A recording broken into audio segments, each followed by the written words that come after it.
I think in 5 years, software supply chain security will be significantly improved, order of magnitude improved. And here's why. I'm pretty optimistic that there's an industry will, and I want to thank you for your leadership in being a part of that, to go and solve these problems. I think in terms of building automated tooling to enable software bill of materials metadata to freely flow in a very easy automated way throughout version control systems, package managers, build systems, and into an end consumer software manifest is going to happen in the next couple of years, if not sooner. I think we can go train software developers on how to write secure code over the next few years. That will significantly decrease the number of unintentional vulnerabilities that go into software every single day. Hi, you're listening to The Secure Developer. It's part of the DevSecOn community, a platform for developers, operators, and security people to share their views and practices on DevSecOps, Dev and Sec collaboration, cloud security, and more. Check out devsecon.com to join the community and find other great resources. Thank you for joining us for part 4 of our software supply chain mini-series. So together we went on quite the journey on dissecting the complexities of software supply chain. With the help of experts we really had the pleasure of speaking to on the podcast, we defined what software supply chain really means and why we must pay attention to it in 2023. We also looked at the key players and the initiatives to know about, and also the strategies to implement in your organization to tackle the software supply chain security threat. In 2023 and beyond, software supply chain will continue to be a priority for organizations, leaders, and the developer and security communities. So what can we expect to see in the future for software supply chain? What will 2023 and beyond hold for us in this space? To kick things off, we have insights about the challenges and future of open source software from Emily Fox, security engineer, who also serves as the co-chair of the CNCF Technical Oversight Committee, and Aeva Black, open source hacker at Azure office of the CTO Microsoft. Brian Beneloff, general manager of the Open Source Security Foundation, and Guy Podjarny, who you're all familiar with, founder of Snyk and host of this podcast. Really address the threats that I see today in software supply chain security, particularly in open source. We need engagement from open source package managers and distributors, everything from how Debian and RPM packages are built, and there's work happening on reproducible builds, to the distro publishers, PyPy or NPM. We also really need companies to be more involved in funding this work. It doesn't directly relate to revenue for most companies, but it's critical to safe and successful operation and revenue generation. So we need more funding for security work to happen upstream. And the corollary there is the federal government, who really drives a lot of the policy, at least in the US, and the European Commission in Europe, for how incentivized the industry is as a whole to do this. Companies are going to do as much as they need to and no more for themselves. But when the government says you have to reach this bar, and we saw this starting last year with the executive order on supply chain security, a whole lot of companies started doing more to meet that bar. And that was a net positive for the industry and a little bit of confusion of the masses as everybody rushes to do it. But I think it'll be a net positive, and I'd like to see more of that, more engagement between companies, open source foundations, and governments around the world. There's a lot of this kind of collective understanding that I think needs to come about to help address some of these issues. And I never want to get it to the point where we're like charging people to use open source. You really can't do that legally anyways, but you can start to, I think, send messages that say your enterprise is at risk unless you treat this a little bit more like a gray box than completely a black box, and if we can be helpful in organizing some of that upstreaming effort, I think we'll have done some good. I think it really is hard to come up with metrics to understand what's the maturity level of organizations as they approach both companies that use and produce open source code, but really the foundations that are managing this.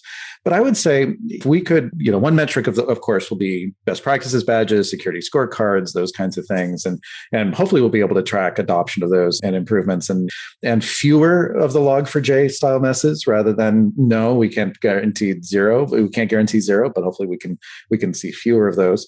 But generally speaking, if we saw more of the major open source foundations out there, and obviously there's some inside the Linux Foundation and some outside, it's on us to fix. But the more that we see the foundations out there taking security seriously, spending as much on security as they do on marketing, for example, putting some dedicated time towards it and making it an expectation on the part of developers that if you're going to write code, it's not enough just to write something that scratches your own itch and then you throw it over the wall. Think about your user community. Think about the risks that you put people through. If we saw more of a culture of that, then I'd be happy. The other part of it is getting more individuals approved to be able to contribute to open source security. That's one of the ongoing challenges that we have in open source. And it's one thing to be able to find a vulnerability and report it, but it's an entirely different thing to also provide a fix for it. And that, in my mind, is the mark of a strong engineer, is that you're capable of finding the problem, but also coming forward with solutions to be able to select from and solve it at the start instead of waiting. So the open source security Foundation's open source mobilization plan does have streams that kind of cover a lot of this. There's been ongoing discussion about how do we incentivize and recognize individuals that are doing the chop wood, carry water work of making these kind of impactful changes on a project by project or community by community basis to solve some of these problems.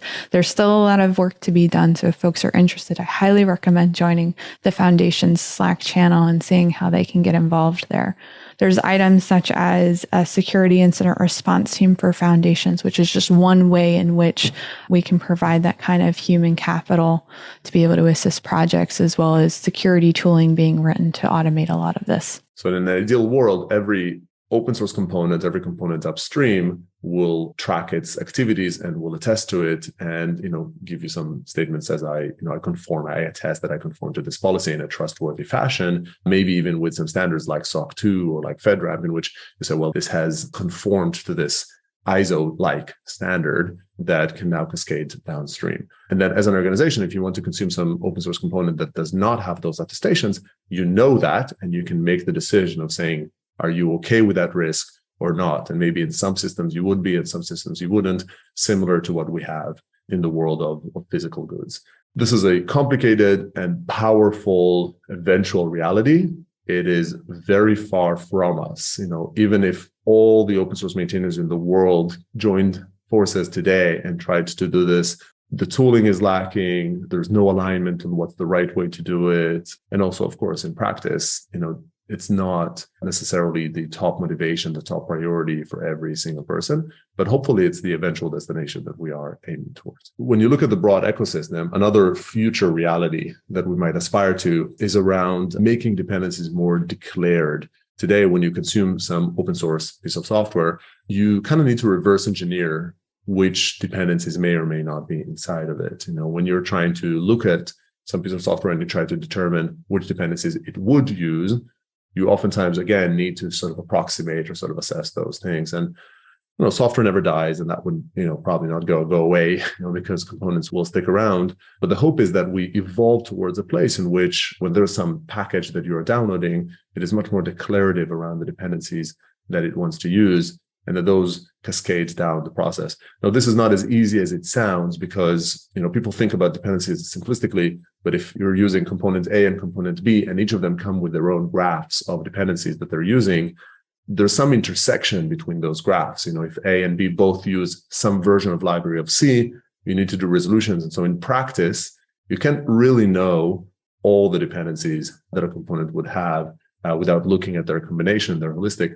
But still, there's a lot that we can do in the ecosystem to be more declarative around the components we're using. It would just make it easier to deal with this complexity downstream. Interesting, the concept of attestations of software and everything from downstream can actually be applied to the fake news problem as well. If there was a trustworthy validation on every component, on every piece of social media that attested to the fact that it came from the source and that it is been peer-reviewed and has been validated, you can cascade that information downstream. And when you consume news, you'd be able to sort of see, has this been, verified by the right compliance view downstream, so that you would know that it's, trustworthy to that degree. In practice, probably entirely improbable that would happen, but it's just another example of how kind of fake news and software supply chain securities are really parallel problems.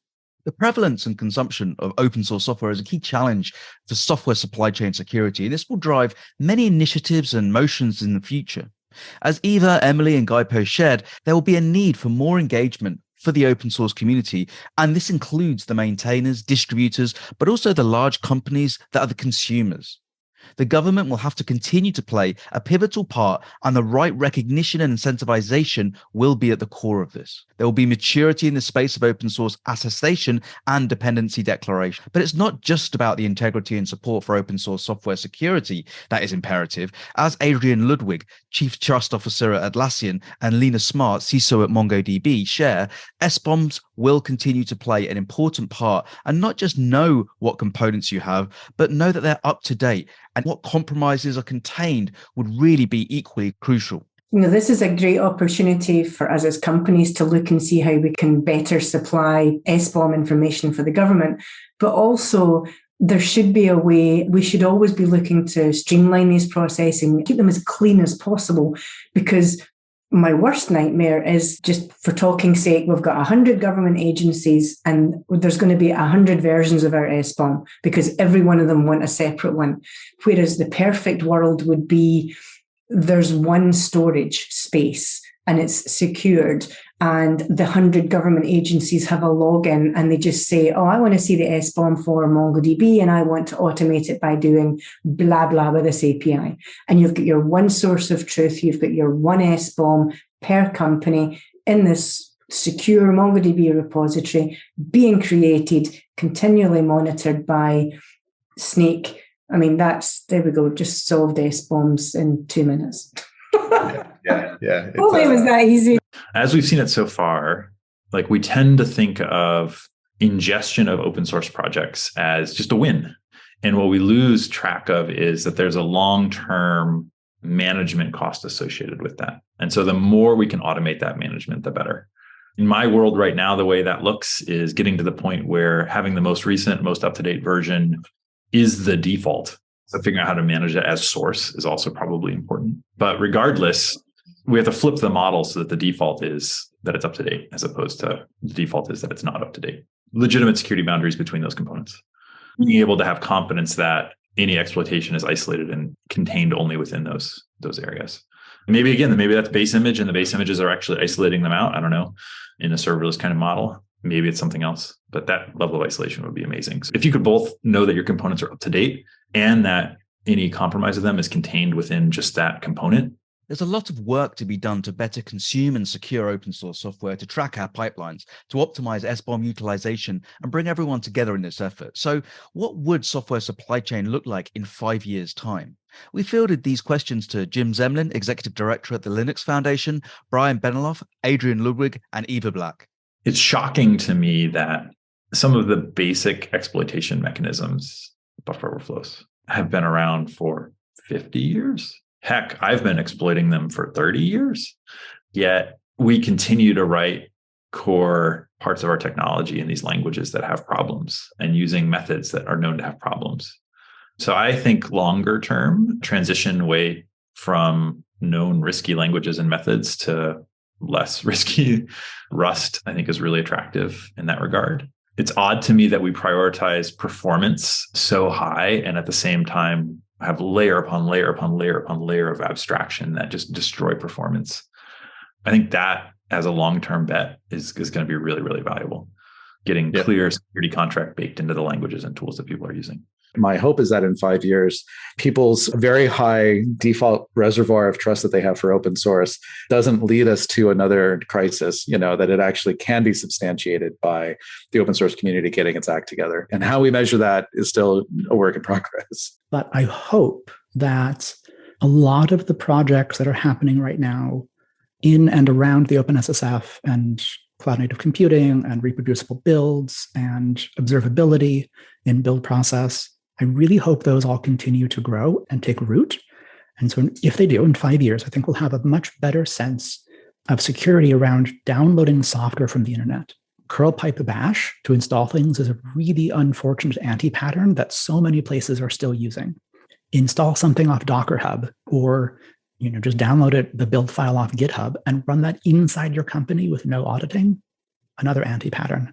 And so a lot of work is going into trying to close those gaps. Those gaps only emerged in the past 5 or 8 years as open source sort of grew in success. Now we have to play catch up. So I would love to say that in 5 years, we will have closed all those gaps. I think there'll still be some. Hopefully in 5 years, GitBOM will have succeeded in that work, and this will permeate the build tooling. So when you build something with GCC or Go or Rust, it'll just automatically contain this sort of chain of fingerprints of all your dependencies. And that'll make discovery of issues and remediation of vulnerabilities so much faster. And so I think we'll have much better tooling in 5 years. I think in 5 years, software supply chain security will be significantly improved, order of magnitude improved. And here's why. I'm pretty optimistic that there's an industry will, and I want to thank you for your leadership in being a part of that, to go and solve these problems. I think in terms of building automated tooling to enable software bill of materials metadata to freely flow in a very easy automated way throughout version control systems, package managers, build systems, and into an end consumer software manifest is going to happen in the next couple of years, if not sooner. I think we can go train software developers on how to write secure code over the next few years that will significantly decrease the number of unintentional vulnerabilities that go into software every single day. I think we're going to have much better tooling. Your product gets better every single day. Your competitors' products get better every single day. And there's going to be a lot better tools available to software developers to catch bugs before that software gets distributed into critical infrastructure.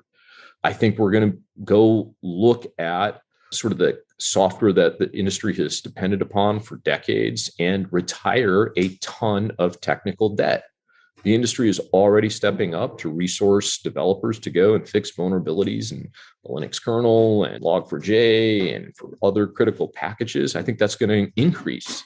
I think we've got work already happening in better security around software distribution and package managers through things like SigStore that provide for cryptographic signing already being adopted. I mean, you put all these things together and at least the incredibly low bar attack vectors will be a lot harder to exploit. That is going to be a big deal. The biggest difference this year than last year is a serious collective industry and societal will to get this stuff done. What will happen is in 5 years, we will all be collectively better off. But what unfortunately for companies like Snyk is going to happen is attack vectors will be way more sophisticated. The burden on tools like Snyk to secure this code will be even higher. But I'm also confident that companies like yours and others are pretty darn innovative and can keep up with the bad folks and coming up with creative ways to secure software as they come up with creative ways to attack us from a security perspective. So it sounds like collectively, we would be better off as long as we, as a community of software professionals and developers, we continue to take strides in the right direction. And those strides would come in the form of community initiatives and collaborations, supporting engagement with maintainers, contributors, developers, and companies with the right incentives and recognition. Innovation in technology and security solutions pave the path for auto attestation, security verification that builds on the trust for open source. And we'll have to figure out how best to use SBOMs to really know what we're consuming and the journey all the components have had. There is a wealth of knowledge that has been shared in this mini-series and a lot of great work being done in this space. And we hope that through this mini-series, we've shared some great foundational pieces that you can continue to build upon in 2023 and beyond. We would love to hear your feedback on this mini-series, whether or not you'd like to see us revisit this topic later in 2023. Thank you for joining us on this mini-series as we deep dived into software supply chain security. Till next time, stay secure. Thanks for listening to The Secure Developer. That's all we have time for today. To find additional episodes and full transcriptions, visit thesecuredeveloper.com. If you'd like to be a guest on the show or get involved in the community, find us on Twitter at @DevSecCon. Don't forget to leave us a review on iTunes if you enjoyed today's episode. Bye for now.